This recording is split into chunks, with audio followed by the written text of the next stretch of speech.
পরম প্রেমময় শ্রী শ্রী ঠাকুর অনুকূলচন্দ্রের অমেয় বাণী। আজকের বিষয়, বিধিতেই অবস্থান করেন বিধাতা।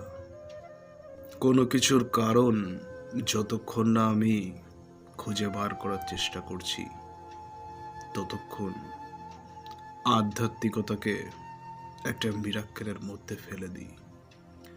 তারপর এখানে এসে, মানে দেওঘরেতে, জিজ্ঞেস করি, আচ্ছা দাদা, আমার ছেলেটা পরীক্ষায় পাশ করবে তো? আরে, তোমার ছেলে পরীক্ষায় পাশ করবে না করবে, সেটা তোমার ছেলের পড়াশুনো কেমন করেছে না করেছে, সে কেমন পরীক্ষা দিয়েছে না দিয়েছে, তার কর্মের ফলের ওপরই দাঁড়িয়ে আছে সেটা।